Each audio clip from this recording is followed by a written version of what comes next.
नमो हरिहन्ताणं नमो सिद्धाणं नमो आयर्याणं नमो वज्रायाणं नमो लोये सव्वसावूढम्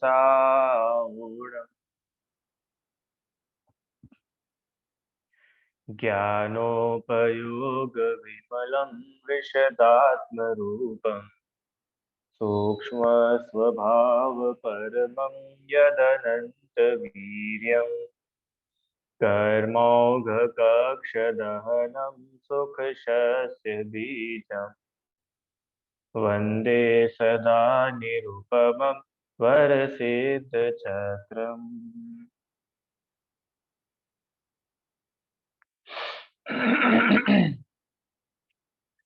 चलिए, 8 कर्मों के आश्रव के कारण हम समझ रहे थे, जिसमें कल हमने ज्ञानावरण, दर्शनावरण और असातावेदी इन तीन के आश्रव का कारण देखा था।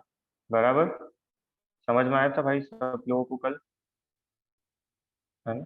अब कल एक होमवर्क दिया था मैंने, किस किस ने करा? क्या होमवर्क था, पहले तो इस पर बात करें। हाँ, चलो थोड़ा और लोग ज्वाइन हो जाए, 10-5 मिनट फिर अपन बात करेंगे। ठीक है, चलो। अब अपन आगे देखते, कल अपन असाता वेदनी तक देखा था। अब साता वेदनी कर्म के आश्रव का कारण। चलिए, साता।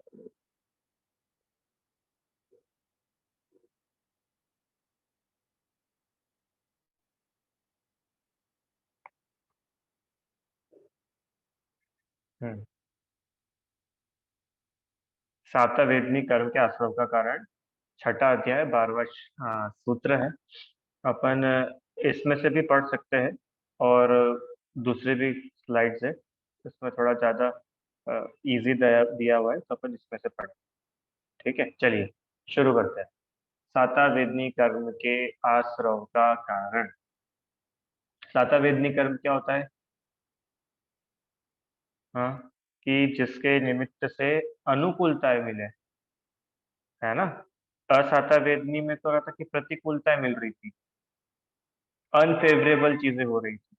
साता वेदनी में फेवरेबल चीजें हो रही है। ठीक है रिदम, दोनों याद है ना अच्छे से? साता वेदनी में सब फेवरेबल होता है, और असाता वेदनी में अनफेवरेबल होता है ना? चलो, अब असाता वेदनी के तो आश्रम के कारण कल पढ़ लिए थे, दुख, शोक, ताप, आक्रंदन, और क्या था? दुख, शोक, ताप, आक्रंदन, वध और परिदेवन। ऐसे ये 6 कारण असाता वेदनी के आश्रव के अपन लोगों ने कल देखे थे, है ना? दुख, शोक, ताप, आक्रंदन, वध और परिदेवन। अब साता वेदनी कर्म के आश्रव का कारण देखते हैं। भूत वृत्ति अनुकंपा, माने भूत और वृत्य। भूत और वृत्य के बीच में डैश, मतलब दोनों को कंबाइन करना। भूत में अनुकंपा और वृत्ति में अनुकंपा। अब आप सोचोगे कि सर भूतों के साथ कैसे अनुकंपा रखे, क्यों? आराम। वृत्ति के साथ तो फिर भी थोड़ी अनुकंपा दया का परिणाम हो सकता है, भूत के साथ कैसे रखेंगे? भूत तो हमको परेशान करते हैं, भूत तो डरावने होते हैं। कि यहाँ पे उन भूतों की बात नहीं है। कौन से भूत है अभी बताएंगे। भूत, वृत्ति, अनुकंपा। फिर क्या लिखा है? दान, फिर सराग संयम आदि, योग, योग, शांति और शौच इति ये सद्वेद्यस्य। सत मतलब, सत माने अच्छे, साता, वेद्यस्य वेदनी के कारण है। क्या क्या कारण बताए? क्या क्या कारण बताए? हाँ, अब देखो इस पर लिस्ट देखते हैं, क्या क्या कारण बताए जल्दी से। 6 कारण है इसका भी। अनुकंपा, दान, सराग संयम, अब आदि, आदि में सराग संयम से रिलेटेड और भी चीज आ जाएगी, और शांति, शौच। ठीक है, ये सब चीजें बताइए, अब एक एक के बारे में देखते हैं, आइए। भूत, भूत किसको बोलते हैं? भूत मतलब यहाँ पर वो व्यंतर जाति के देव, वो वाले भूतों की बात नहीं। तो फिर किन के बारे में बात है? रिदम कौन से भूत? कि आयु और नाम कर्म के उदय से चारों गतियों में उत्पन्न होने वाले प्राणियों को भूत कहते हैं। आपको पता है जीव का एक और नाम है, जीव का एक नाम है भूत। ठीक है। आप और हम कौन है? अरे हम अपन लोग कौन है? अपन भूत है। क्यों सर, क्यों भूत है? अरे भूत मतलब सुनो तो होता क्या है। जो चारों गतियों में आयु और नाम कर्म के उदय से जीव उत्पन्न होते हैं ना, जैसे मनुष्य आयु नाम कर्म, मनुष्य गति नाम कर, ऐसा न कर्म है सब अपन ने देखे। तो ये कर्मों के निमित्त से जो चारों गतियों में उत्पन्न होने वाले जीव हैं, उनको बोलते हैं भूत। ठीक है रिदम। भूत मतलब वो अकेले स्वर्ग के व्यंतर देव ही नहीं, चारों ही गति के जीव भूत कहलाते। चलो व्रती कौन होते हैं? व्रती तो अपन पढ़ चुके। बोलो भाई व्रती कौन होते हैं? कि जो अहिंसा आदि व्रत धारण करते हैं। क्यों रिदम? व्रती मतलब जो व्रतों को धारण करते हैं वे व्रती कहलाते हैं। कौन होते हैं व्रती? कि व्रती श्रावक भी होते हैं और व्रती मुनिराज भी होते हैं। अरे याद आ रहा है कि नहीं आ रहा है रिदम? व्रत को कौन कौन धारण करता है? कि श्रावक लोग भी व्रत धारण करते हैं, 5 अणुव्रत, है ना। और मुनिराज व्रतों को धारण करते उसको क्या बोलते हैं? 5। बोलो। मुनिराज जिन व्रतों को धारण करते उन्हें क्या बोलते हैं? महाव्रत। Very good. और श्रावक जिन व्रतों को धारण करता है उनको क्या बोलते हैं? अणुव्रत। क्लियर है? चलो। तो ऐसे अणुव्रत और महाव्रत को जो धारण करते हैं वे कहलाते हैं व्रती। तो दो तो हो गए, भूत व्रती। आगे अनुकंपा। अब क्या करना? अनुकंपा मतलब अनुग्रह से दयार चित्त वाले के दूसरे की पीड़ा से अपनी ही मानने का अनुकंपा है। इसका मतलब कि जो भूत है, माने जो सभी जीव है, चारों गतियों के समस्त प्राणी हैं, उनके प्रति दया का परिणाम होना। अगर आपके मन में दूसरों के लिए दया है तो आप साता वेदनी का बंद कर रहे हो। और अगर अपने मन में दूसरों के प्रति दया नहीं है, किसी दूसरे को देख करके आपके मन में दया नहीं आती है, उल्टा उसको चिल्लाना, भगाना, ऐसे भाव अपने मन में आते हैं, तो पक्का मान के चलना आप साता वेदनी तो नहीं बांध रहे हो, तो इसका उल्टा चल रहा है, असाता वेदनी का बंद हो रहा है ना। ये अपन ने पहले भी बात करी थी। जब कर्म का स्वरूप पढ़ रहे थे, कोई भिखारी आ गया, कोई गरीब आ गया, कोई कुत्ता आ गया, है, कोई सुअर आ गया। अब आप उसको कैसे ट्रीट कर रहे हो? कैसे ट्रीट कर रहे हो? हम्म। आपकी उसके लिए आपके मन में दया का परिणाम है कि उसको मार के भगाने का परिणाम है, उसकी इंसल्ट करने का भाव है? अगर उसके प्रति आपके मन में दया का भाव है तो साता वेदनी का बंद हो रहा है। साता वेदनी मतलब समझ गए ना? और हम साता वेदनी मतलब कि इस कर्म के निमित्त से आपके साथ भी अच्छा अच्छा होगा। ये तो सीधा लॉजिक है। हाँ। आप छोटे में बोलते थे कि नहीं, जो बोलता है वही होता है, जो जैसा बोलता है उसके साथ वैसा ही होता है। क्यों? आपको कोई आपका फ्रेंड ऐसे ऐसे ऐसे करके चिढ़ाता था, तो उसको क्या बोलते थे? कि जो चिढ़ाता है वही वैसा बन जाता है। अरे होता था कि नहीं? मम्मी क्या बोलती है कि ये आपको उल्लू उल्लू बोल के चिढ़ा रहा है, तो खुद उल्लू बन जाएगा। तो ये सब होता है सच्ची में। कैसे होता है? कि आप किसी की दया नहीं कर रहे तो आपकी भी कोई दया नहीं करेगा। आप अगर किसी के प्रति करुणा का भाव नहीं रख रहे हो ना रिदम, तो आपके ऊपर भी कोई करुणा नहीं करेगा। ये जितने भी लोग अपने को दिखते हैं ना, सड़क पर इतने भिखारी है, गरीब है, होमलेस पीपल है, या इनके अलावा इतने सारे तिरियंस है, नारकी और देवों की तो बात ही छोड़ो, बेचारे वो तो अपने को मिलते ही नहीं है। पर ये जो दो गति के भी जीव हैं, इनकी कैसी कैसी स्थिति हो जाती है। जगह जगह पर इनको प्रताड़ित किया जाता है, मार दिया जाता है, पत्थर फेंक देते हैं। हम्म। अभी दीपावली आने वाली है, सोचो इन जीवों के साथ क्या हालत होती है। आप में से किसी के घर के आसपास कुत्ते रहते हैं? कुत्ते, पालतू कुत्ते? हाँ। आप बस दीपावली के दिन उनकी स्थिति देखना, कैसी स्थिति हो जाए। देखा कि नहीं देखा है आराम।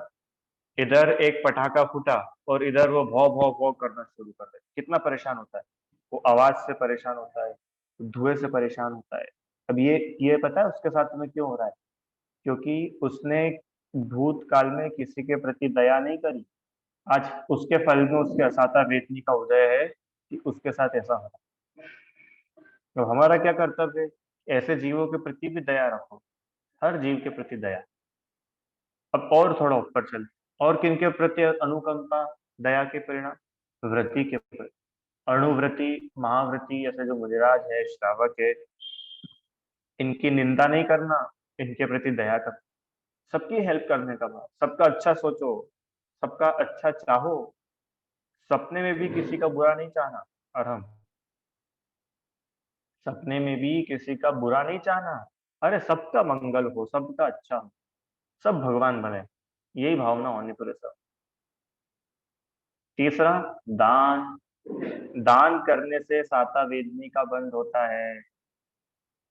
आप लोग सोचते हो ना, सब जगह जब मतलब दान होता है तो लोग बोलते हैं ना, आपने दान किया, आपके पुण्य की बहुत अनुमोदना, आपने दान किया तो आपको पुण्य लगेगा। अरे ऐसा सुना है कि नहीं सुना है? तो ये कहाँ से पता चला लोगों को कि दान करने से पुण्य होता है? कि मूल आगम में लिखा है कि दान करने से साता वेदनी का बंद होता है। साता वेदनी मतलब पुण्य, समझ में आया? तो दान देने से निज और पर के उपकार हेतु योग्य वस्तु का देना वो दान कहलाता है। अपन समझ चुके। सराग संयम, संयम पालन करना। संयम पालन करने से पुण्य का बंध होता है। संयम पालन करने से क्या होता है? साता वेदनी का बंध होता है। सराग संयम मतलब राग सहित संयम, माने गृहस्थ अवस्था में। अब गृहस्थ अवस्था में राग भी है, कोई मुनिराज, मुनिराज जैसे वीतरागी तो अपन लोग हो नहीं गए, तो राग तो है ही।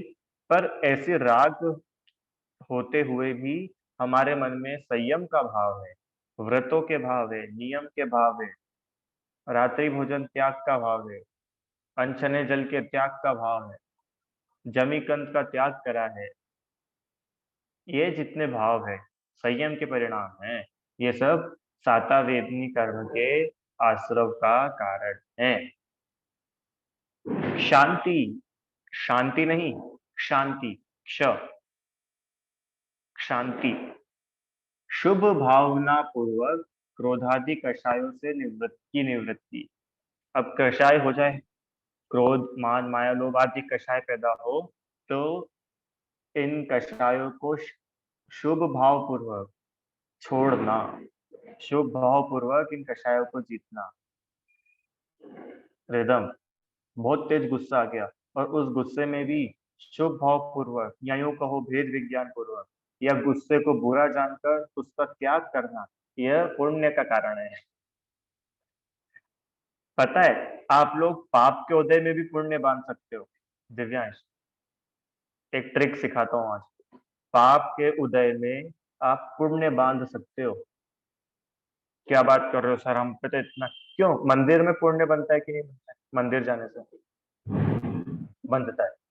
और कोई आपको पकड़ करके खूब मार रहा है, पीट रहा है, उस समय आप पुण्य बांध सकते हो कि नहीं? मंदिर में तो पुण्य बन रहा है, और उस समय पुण्य बनता है कि नहीं? ये तो आपके हाथ में है। पाप का उदय भी अगर है तो उसमें शुभ भाव पूर्वक, क्षमा पूर्वक, शांत परिणाम पूर्वक आप पुण्य बांध सकते हो। समझ में आया क्या रिदम? खतरनाक बुरा से बुरा भी अगर क्रोध आ जाए ना, उस समय भी आप पुण्य बांध सकते हो। ठीक है? अब ऐसा नहीं कि अब गुस्सा तो कर ही लिया है, अब करते जाओ करते जाओ, नहीं नहीं, तत्काल आप शुभ भाव पूर्वक पुण्य बांध। चलिए, शौच, लोभ नहीं करना, लालच नहीं करना, है ना, कषाय नहीं करना, आश्रव का कारण है किसके? साता वेदनी के। चलिए, अब संयम आदि आया था ना उसमें, कौन कौन सा आए थे देखो। अनुकंपा, दान, सराग संयम आदि का योग, तथा शांति और शौच। अब ये आदि में क्या क्या आ जाएंगे? सराग संयम, बाल तप और अकाम निर्जरा। क्या क्या होता है ये? सराग संयम मतलब जिसमें एक देश निर्जरा होती है। पूर्ण निर्जरा तो नहीं होगी। पूर्ण निर्जरा तो बुधिराज के संभव है, पूर्ण वीतरागता है, राग नहीं है। अकाम निर्जरा, ये अपन ने पहले डालने पड़ा था, कभी अकाम निर्जरा करे। कर्मोदय को आत्मा अभिप्राय नहीं रहते हुए परतंत्रता के कारण भोगोपभोग का निरोध होने पर शांतिपूर्वक सहन करना। माने कैसा भी कर्म उदय आ जाए उसको शांतिपूर्वक सहन करना, उसमें आकुलता नहीं करना, उसमें रोना नहीं, क्योंकि रोगे परेशान होगे तो वो तो असाता वेदनी का आश्रम है। कल अपन ने बात करी थी ना इस पे, याद आया? हाँ, तो कितनी बुरे से बुरा परिस्थिति आ जाए, पूरा घर जल जाए, पूरा शरीर टूट फूट जाए, शरीर के हर एक अंग में बीमारियां लग जाए, तो भी शांति से उनका सहन करने का नाम अकाम निर्जरा है, पुण्यवंत का कारण।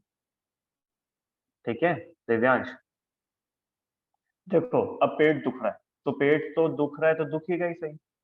अब आपने दवाई ली है, दवाई उसका असर करेगी तो वो टाइम तो लगेगा ना। सिर दुख रहा है तो वो तो दुख ही रहा है।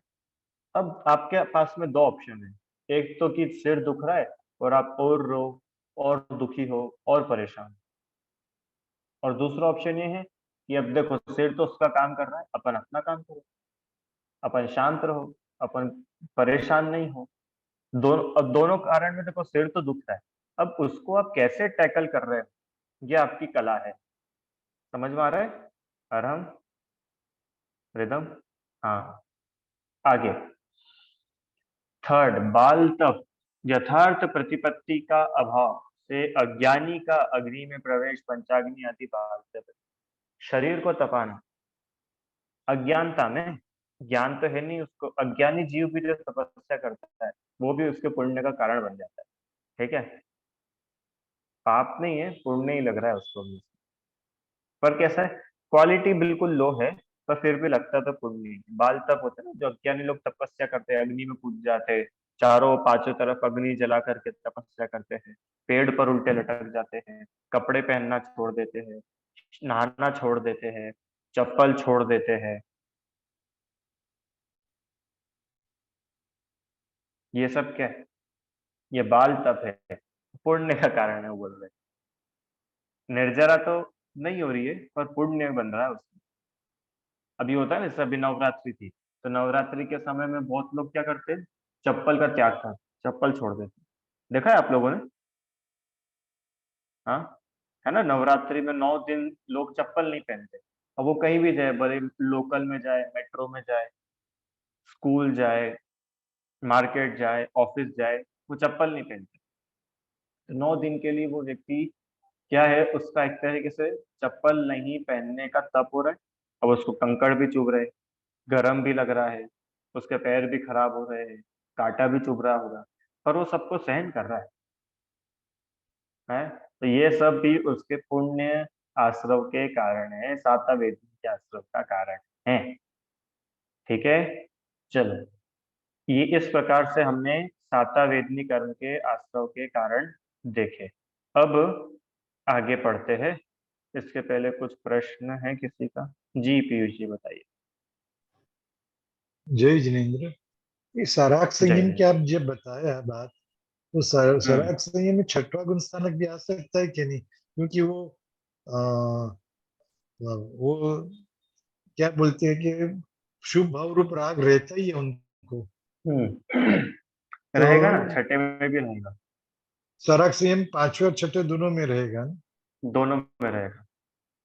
बस वही क्लियर करनी थी मैं। हाँ हाँ, दोनों में रहेगा बराबर। जहाँ शुभ भाव है थैंक वहां यू। पे राग तो है ही। हाँ, ठीक है, बराबर। चलिए आगे बढ़े भाइयों बहनों, कहाँ चलना है अपने को? अब कौन से कर्म का नंबर लगाए? देखो 3 कर्म हो गए दिव्यांश, ज्ञानावरण, दर्शनावरण और, नहीं, मोहिनी का पढ़ा अभी। अभी कौन सा पढ़ रहे थे अपन? वेदनी, साता साता पढ़े ना, वेदनी। तो 3 कर्मों के आश्रम के कारण अपन ने देखे। आइए अब चौथा कर्म कौन सा है? क्या बोल रहे हैं उमा स्वामी महाराज? हाँ, चौथा कर्म है मोहनी कर।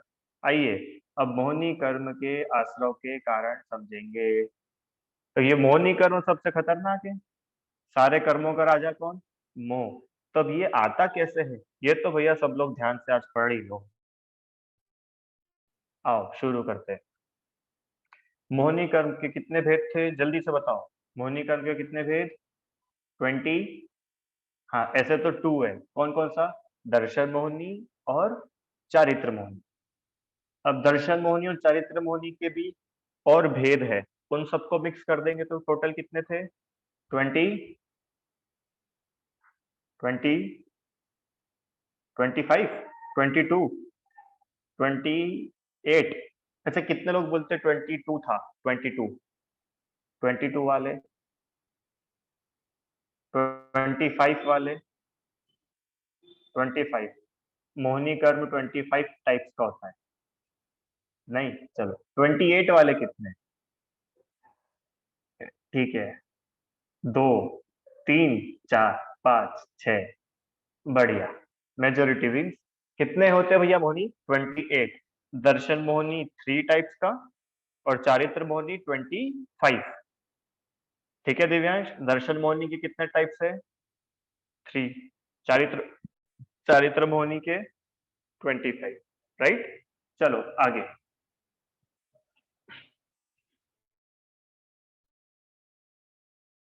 अब ये कर्म के काम, ये मोह है ना, मोह माने मिथ्यात्व। तो मिथ्यात्व मत उल्टे उल्टे काम होने वाले। अब दर्शन मोह जो है, ये क्या कराएगा कि इसके निमित्त से श्रद्धान विपरीत हो जाता है। और चारित्र मोह आचरण विपरीत। ये भी देखा था, कषाय उत्पन्न होती है, क्रोधमान माया लोभ अनंतानुबंधी वगैरह सब पढ़ी थी अपन। तो जिनके निमित्त से चारित्र का विपरीत आचरण हो, वो कहलाता है चारित्र मोहनी। और जिसके निमित्त से श्रद्धान ही विपरीत हो जाए, वो कहलाता है विदम। जिसके निमित्त से श्रद्धान विपरीत हो, वो दर्शन मोहनी। वेरी गुड, चलिए आगे। अब सबसे पहले दर्शन मोहनी कर्म के आश्रव का कारण। मिथ्यात्व कैसे आता है, कैसे होता है? वो क्या है जिसकी वजह से मिथ्यात्व होता होगा?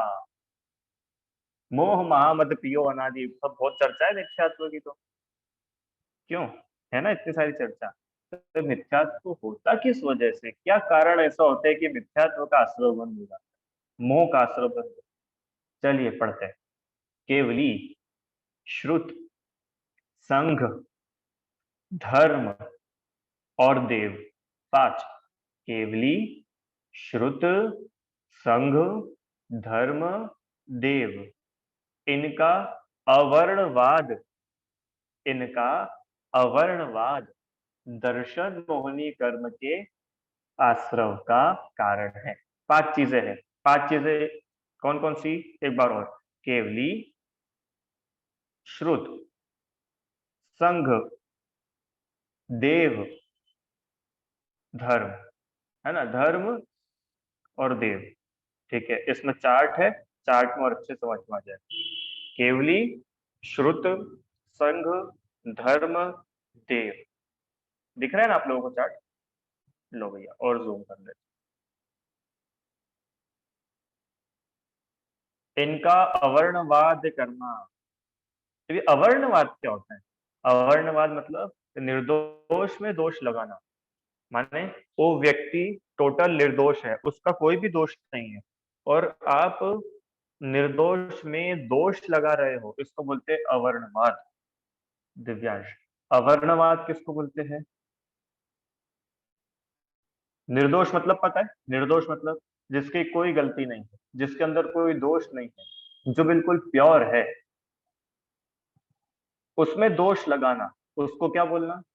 कि ये अच्छा नहीं है, ये बुरा है, इसमें ये कमी है, इसमें खोट है, इसमें ऐसे ऐसे दोष है, हमने तो अपनी आंखों से देखे। अब ये है अवर्णवाद करना। उदाहरण दूं आप लोगों को? हम्म आप लोगों ने बच्चों को पता नहीं था, आपको पता है शुद्ध सोना कितने कैरेट का होता है?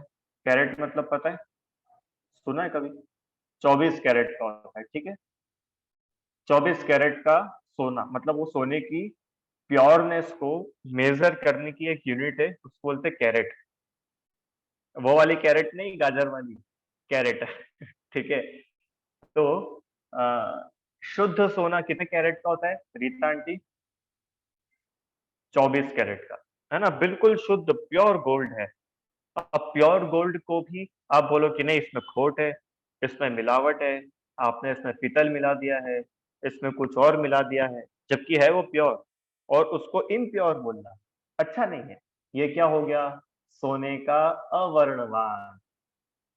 समझ में आया दिनेश? अवर्णवाद मतलब कोई भी चीज अच्छी है और आपने उसमें दोष लगा दिया कि नहीं अच्छा नहीं। हाँ, और उदाहरण दूं थोड़ा, और बिल्कुल डेली का एग्जांपल देते चलो। मम्मी ने खाना बनाया ठीक है, और खाना कैसा था? बहुत टेस्टी था। नमक भी प्रॉपर डला था, शक्कर भी प्रॉपर डली थी, सारे मसाले बिल्कुल बढ़िया सही क्वांटिटी में डले थे, परफेक्ट सब्जी बनी थी। और रिदम भैया क्या बोलते? सब्जी तो बहुत खराब है, नमक तो है ही नहीं बिल्कुल सब्जी में। अब ये क्या है कि निर्दोष सब्जी में आपने दोष लगा दिया ये है सब्जी का अवर्णवाद। अब ये समझ में आया अवर्णवाद मतलब क्या होता है? एक एग्जांपल और दूं क्या, कि सब लोग को समझ में आ गया? समझ में आ गया ना रिदम? अवर्णवाद मतलब कि कोई निर्दोष वस्तु है, कुछ भी निर्दोष चीज है, उसको दोषी बता देना। कुछ भी सही है, सही को गलत बता देना। अब जरूरी नहीं है आप टोटली गलत बता रहे हो सकता है थोड़ा गलत बताया, तो थोड़ा गलत बताना भी अवर्णवाद ही है। ठीक है, चलो अब यहाँ पे आते हैं अपन दर्शन मोहन। कम नमक और ज्यादा नमक में दर्शन मोहन ही नहीं होता है दर्शन मोहन कहाँ होता है? यहाँ पे पढ़ते हैं। हाँ रीता आंटी बोलिए। जैसे न्यूज़पेपर है, उससे अपन हाँ ग्लास वास साफ करते हैं, तो उससे भी जिनवाणी का या श्रुत का अवर्णवाद होता है क्या? हाँ, ये पढ़ते अभी अपन इसमें। ज्ञानावरण का तो होता ही है, क्योंकि ज्ञान के साधन है ना, अपन ने पढ़ा था ना, ज्ञान के साधन है उनका भी विरोध करना या उसका खराब करना उसको, वो ज्ञानावरण टर्म तो मानता है। न्यूज़पेपर से करने से भी? हाँ हाँ हाँ, न्यूज़पेपर से भी करने से, इसलिए तो बोलते हैं न्यूज़पेपर में रख करके कुछ खाना नहीं चाहिए। अगर आपको पेपर में ही खाना हो तो ऐसी प्लेट हो जिसमें कोई प्रिंट ना हो, प्लेन हो। माताओं को बहुत बार बताते, छोटे बच्चे होते हैं ना, बहुत छोटे बच्चे, 1 साल के, 1.5 साल के, 6 महीने, 8 महीने के, ये लोग क्या करते हैं कि अब बोल तो पाते नहीं है, तो कहीं भी पॉटी कर दी। अब ये माताओं का कर्तव्य है कि न्यूज़पेपर से उसको साफ ना करें। या तो आप किसी कपड़े से करो, कपड़ा नहीं हो कुछ हो तो प्लेन पेपर होना चाहिए, अगर पेपर से भी कर रहे हैं। ये अवर्णवाद है, क्यों? क्योंकि शब्द तो वही है ना, जिनवाणी के ही शब्द है। ऐसा विचार करके अपने को खूब ध्यान रखना चाहिए इन बातों का। ये तो सामान्य विवेक है, हर गृहस्थ हर जैनी के होना चाहिए। चलो आगे, अब एक एक के बारे में देखते हैं ना अपन। अवर्णवाद करना, अवर्णवाद मतलब क्या? कि गुणवान और महत्वशालियों में अपनी बुद्धि और हृदय की कलुषता के कारण अविद्यमान दोषों का उद्भावन करना अवर्णवाद है। कितने भयानक भयानक बड़े बड़े वर्ड लिखे हैं, क्यों सामने है ना? पर आप लोग अवर्णवाद मतलब समझ चुके हो। देखो सेम मीनिंग मिलेगा इसमें। गुणवान और महत्वशाली, ऐसे जीव जो गुणवान है, जिनमें बहुत सारे गुण पाए जाते हैं, क्वालिटीज है अच्छी अच्छी, और इम्पोर्टेंट लोग है, बढ़िया लोग है, सब प्रकार से अच्छे हैं। ऐसे लोगों में भी, ऐसे जनों में भी अपनी कम बुद्धि के कारण या अपने मन में उनके प्रति द्वेष है, उस वजह से उनमें अविद्यमान दोष है। ऐसे दोष जो उनमें है नहीं, अविद्यमान है, ऐसे दोषों का उद्भावन करना, ऐसे दोष बता देना। जैसे अरहम में कोई गलती नहीं है, बिल्कुल 100% अच्छा बच्चा है, पर दिव्यांश को किसी चीज से, अरहम से जेलसी हो गई, तो दिव्यांश ने अरहम के बारे में झूठी झूठी बातें फैला दी। अरे तुमको क्या मालूम, ऊपर ऊपर से तो बहुत अच्छा दिखता है, हमने देखा था उसको, पाठशाला में तो बहुत अच्छा बनता है, रात में मैंने देखा था वो आलू की चाट खा रहा था। अब इसने बोल दिया ऐसा, और जबकि अरहम भैया खा नहीं रहे थे। तो इन्होंने क्यों बोला? क्योंकि इनको इनसे जेलसी है, जलन है, द्वेष है, ये लिखा है ना यहाँ पे, हृदय की कलुषता है। तो उस कारण से आपने इनमें जो दोष नहीं था वो भी दोष इनके माथे डाल दिया। तो ये क्या हो गया? ये अरहम भैया का अवर्णवाद हो गया। समझ में आया? अवर्णवाद किसको बोलते हैं? है ना अरहम? जो वस्तु नहीं है उसका वैसा उल्टा दोष उसमें लगा देना। चलिए आगे बढ़ेंगे जल्दी से। हो अब किन किन में ऐसा करने से दर्शन मोहनी का आश्रम बंद होता है? केवली भगवान, श्रुत, संघ, संघ माने मुनिराज का समूह, धर्म माने अहिंसा आदि लक्षण वाला धर्म, अहिंसा, रत्नत्रय, ये जिसमें पाए जाते हैं ऐसा धर्म, जिन धर्म, और देव। देव कौन? अब यहाँ पे केवली भगवान तो आ चुके, तो यहाँ पर देव आएंगे, स्वर्ग देव गति के जीव, ये लोग देव है। अब इनमें अवर्णवाद का, इनमें कैसा अवर्णवाद होता है? केवली भगवान का अवर्णवाद मतलब, केवली भगवान का अवर्णवाद मतलब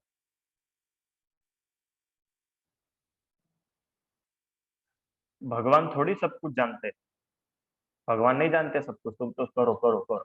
तो ये भगवान का अवर्णवाद है। भगवान में सर्वज्ञत्व नाम का गुण है और सभी चीजें एक साथ जान सकते हैं, और आपने उनमें दोष लगा दिया। नहीं नहीं, भगवान थोड़ी कुछ जानते हैं, भगवान को थोड़ी कुछ पता है। ये क्या है? ये अवर्णवाद है, केवली भगवान, पहला।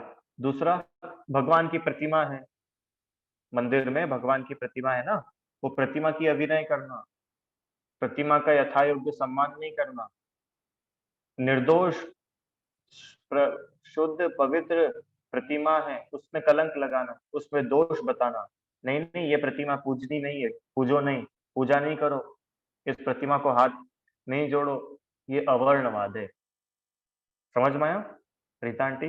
पहला। दूसरा, श्रुत का अवर्णवाद, ये दर्शन मोहिनी के आश्रम के कारण देख रहे अपन। श्रुत का अवर्णवाद मतलब जिनवाणी की विनय नहीं करना। नहीं नहीं, वो जिनवाणी में गलत लिखा है, गलत छप गया होगा। जिनवाणी में लिखा कुछ है और अपन अपने अपने मन से अपने मिर्ची मसाले डाल करके अपने नए नए अर्थ बताए, ये क्या है? जिनवाणी का, श्रुत का अवर्णवाद। केवली भगवान की वाणी के ऊपर क्वेश्चन मार्क लगाना अवर्णवाद है। किसने देखा स्वर्ग, किसने देखा नरक? अपन तो खूब खाओ पियो ऐश करो, ओहो, सर्वज्ञ भगवान का अवर्णवाद का है। तब समझ में आया? मैं वो डायलॉग बता रहा हूँ जो आप लोग डेली सुनते होंगे, कहीं ना कहीं सुनते हो कि नहीं ऐसे डायलॉग, है ना? हम्म। अभी एक आया था प्रवचन वीडियो, बहुत लोग ऐसा होते हैं ना, और आप हमको ज्यादा सिखाए मत करो, हम जाएंगे ना नरक में, हम चले जाएंगे, बाकी अभी तो हमको मजे करना, हमारे दुख हम भोग लेंगे। अरे ऐसे कैसे दुख भोग लोगे भाई? अभी एक सुई तो चुभाते तो वो तुमसे सहन नहीं होती, नरक की दुख सहन कर लोगे? तुमको शास्त्र का भरोसा नहीं है, अवर्णवाद है। ठीक है, जल्दी आगे। मुनिराज, ओहो, रत्नत्र से युक्त मुनियों का समूह, सम्यक दर्शन ज्ञान चारित्र के धनी, नग्न दिगंबर मुनिराज, और ऐसे मुनिराजों के ऊपर दोष लगाना, निर्दोष मुनिराज के ऊपर दोष लगाना। याद करो प्रतपान युग के एग्जाम्पल, सीता का एग्जाम्पल, अंजना के एग्जाम्पल, कैसे कैसे कर्म होते हैं। अंजना ने कुछ समय के लिए प्रतिमा को छुपा करके रखा था, हाँ, उसके फल में इतने सालों तक अपने पति से दूर रहना पड़ा। सीता जी ने मुनिराज और आरिका के ऊपर दोष लगाया था पिछले जन्म में, याद है कि नहीं कहानी?